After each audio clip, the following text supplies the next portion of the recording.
can see your screen. Ah, we've now got a film. We've now got a film loading. Fantastic.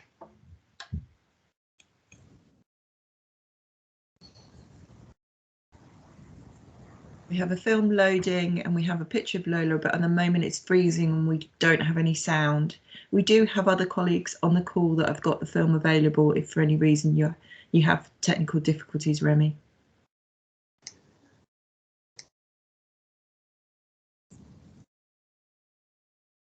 Can you hear Lola's voice at all? No. No, sorry, we're still not getting any sound from the video.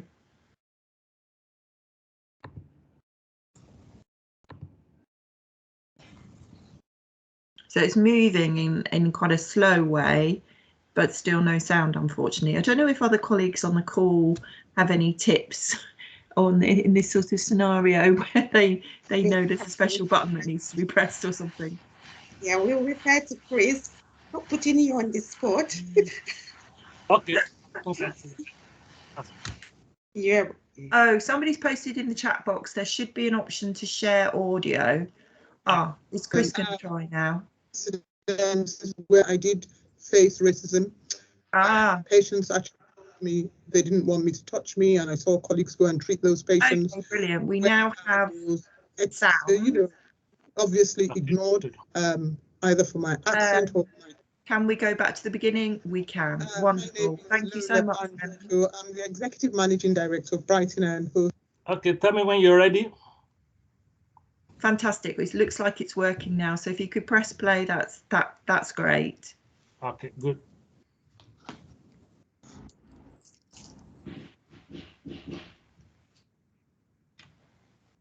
The co-chair of the ICS Turning the Tide program, which is really a response to the BAME disparities. I just want to say a few things on my personal journey as a Black person within the NHS. My reflection on how far things have improved for the BAME community since I joined the NHS and what I would like to see improve. In terms of my personal journey as a Black person in the NHS, I started working in the NHS as a clinician. So real front line. A lot of my colleagues obviously are still working in the front line. And my personal journey at the, I can say that while working in the front line, I did have a lot of, I would say, incidences where I did face racism, where patients actually told me they didn't want me to touch me, and I saw colleagues go and treat those patients, where I was, obviously ignored either for my accent or my color, and that had been a challenge for me. But one thing is, I also developed a lot of resilience and acknowledgement of who I am. But recognition that not everybody has that ability, to be able to compartmentalize what they face on their day-to-day. In terms of my reflections on how far things have improved, I would say that for me, on a personal note, I can say things have improved from the outright confrontational racism to now it's either microaggression or some out of ignorance. And so on reflection, I would say things have improved.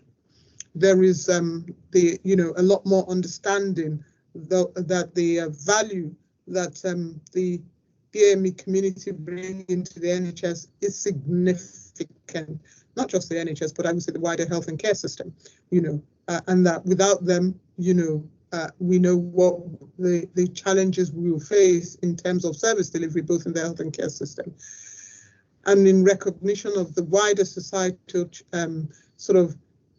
agenda on diversity and inclusion. So a lot more uncomfortable conversations have been had, a lot more changes have been had, and everybody understands their role, not just for the BAME community, but the wider diverse community, on making sure diversity and inclusion is critical. What changes would I like to see or improve? I would like to see BAME people not being the only people that are the same agenda. So far, it tends to be owned by BAME people. I would want to see non-BAME people owning the agenda, understanding that actually by them owning the agenda, they will be able to respond not just to the workforce, but actually to the population health needs, so that no assumptions are made on anyone. You learn by understanding the community you serve, and difference is good, and there's nothing wrong in being different. It just needs to be acknowledged, owned, and accepted, so that the population and the workforce, you get the best out of them. And actually it brings that color richness to everything that we do. Therefore, I would like to see that happening, and I would like to see it embedded in everything we do. I'd just like to finish by saying, obviously this month the theme is proud to be. So I am proud to be a member of the BAME community. I am proud to be a Black person, and in the famous words of James Brown, I'm Black and proud. Thank you very much. Great ending there from Lola, of the James Brown quote. Thank you to Lola for sharing that video with us. I'm sure people have got comments or questions coming out of some of the things she shared with us. But before we respond to that and go into that, I'd like to introduce to you Cassandra Bowers. Cassandra's one of my great colleagues in the EDI space, and she works in East Sussex Healthcare NHS Trust, and I'm sure a lot of us work for. And Cassandra is the head of EDI over there. I'm going to ask Cassandra to introduce herself properly, and also Cassandra's going to share her own experiences of being a Black person in the NHS. She's got a fascinating story, so we're very grateful to have you here in person, Cassandra. Thank you very much, and I'll hand over to you. Oh, you're welcome. Hello, everybody, and thank you so much for coming to take the time to listen to the story. I get this imposter syndrome all the time, and that is something that us as BAME people get. So when I come to tell you my career story, I hope that it will inspire you in some way, of which I'm going to tell you now. So 23 years ago, at the age of 34 years old, I decided to go to work after having my children very young and studying. And the reason why I went to work is because I had two children of my own, a baby that was about 2 years old, and I inherited two sons as well from my second husband.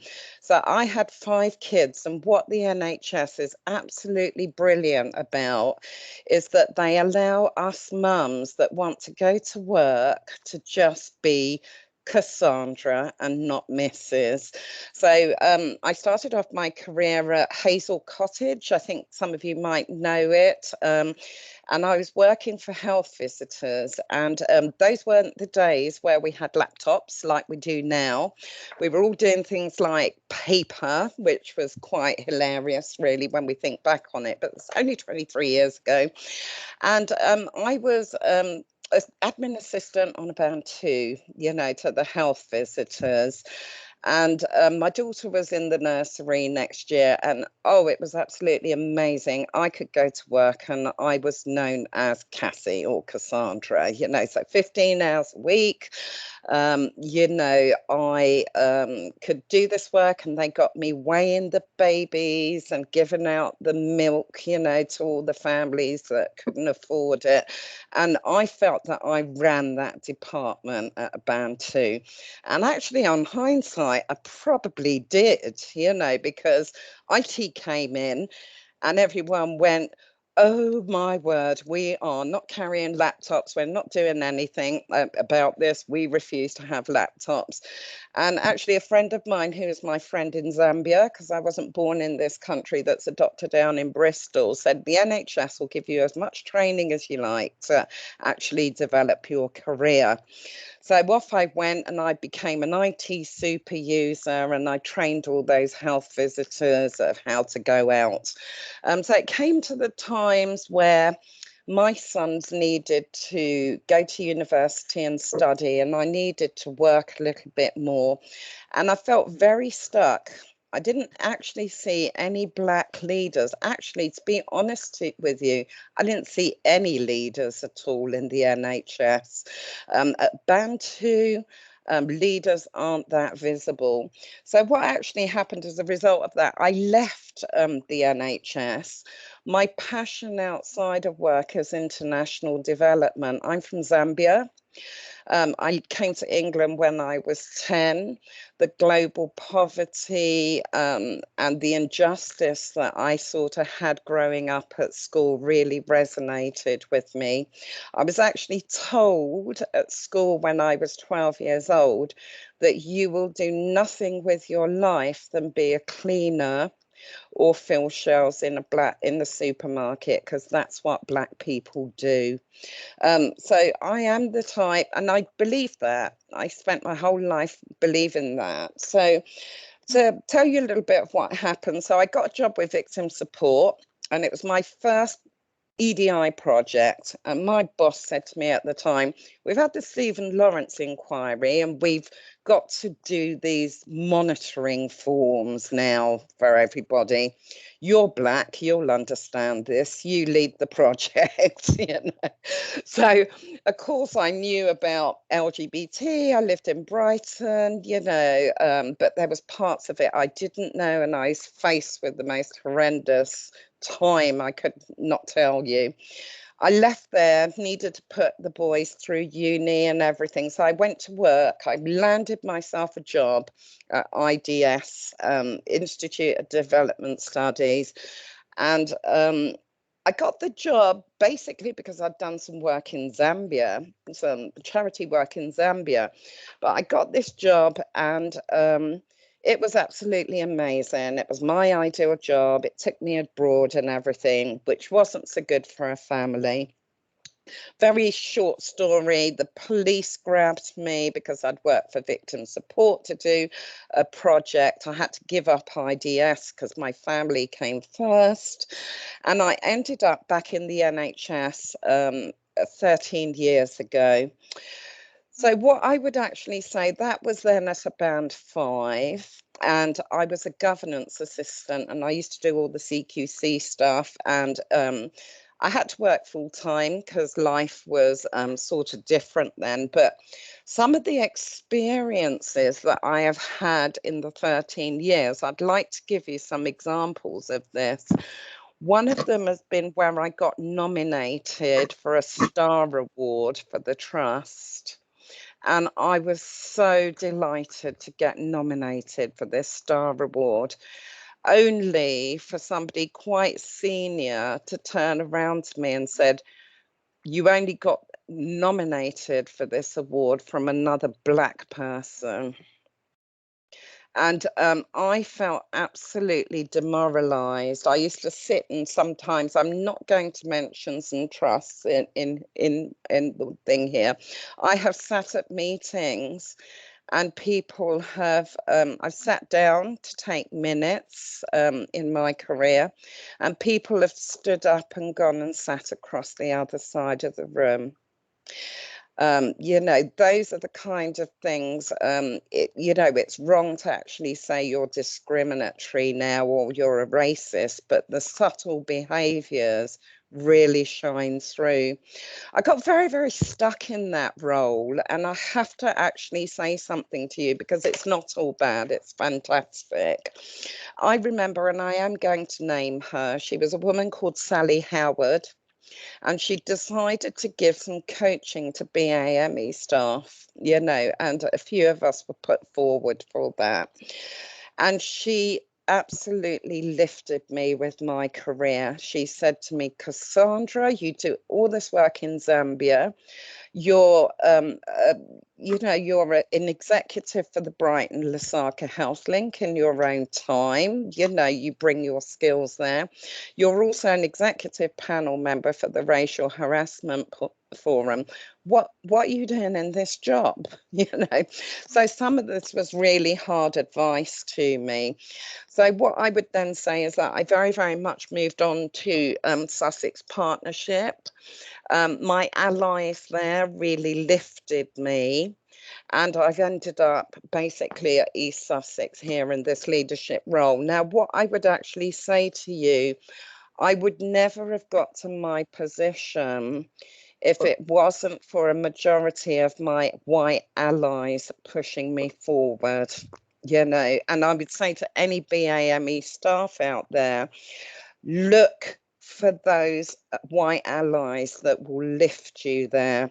I am delighted when I see people like Lola and others all in position. And Tanya, I don't know if you're here. I get so proud of that. But what I actually find now is that it's my job to lift those people that are much, much more from those minority groups into positions, help them with their career, because they're the ones that are going to look after me when I'm a grumpy old lady in a nursing home saying, where's my cultural food? So that's all from me. Cassandra, thank you so much. Some really powerful, positive and not so positive stories in what you've shared there, and an incredible journey and career. I'm very intrigued by why the police got involved at some point, but I'll have to ask you that on a different occasion, I think. I'm actually sworn to the Secrecy Act. I worked on the Solomon murders, so I had to sign something for that. So I'm not allowed to say, but it was a year's project. Okay, fair enough, fair enough. Thank you so much, and thank you for sharing things that will have been difficult to recall. I think I've seen her. Is Ogo in the room? Yes, I am. Hi, Ogo. Ogo, do you want to add your reflections to Lola's video and Cassandra's presentation to us today, and anything you wanted to share yourself? And then did you want to facilitate Q&A as well? Yeah, that's okay, Nikki. Thank you, Ogo. I'll hand over to you at that point. Thank you so much. And it's really, really, you know, the two speakers, really incredible journey, but it's also about that confidence, someone believing in you and making you question, don't take things for granted, and then, you know, like going that extra mile. So that's really, really, really helpful and very, very inspiring. It's, you know, sometimes we just, because of all the issues and problems people face, you think, oh, I'm not even going to, you know, start again because I know what the answer will be. But having those allies and, you know, taking on board and working with them can really make a difference. So it's really not too late, and I'm delighted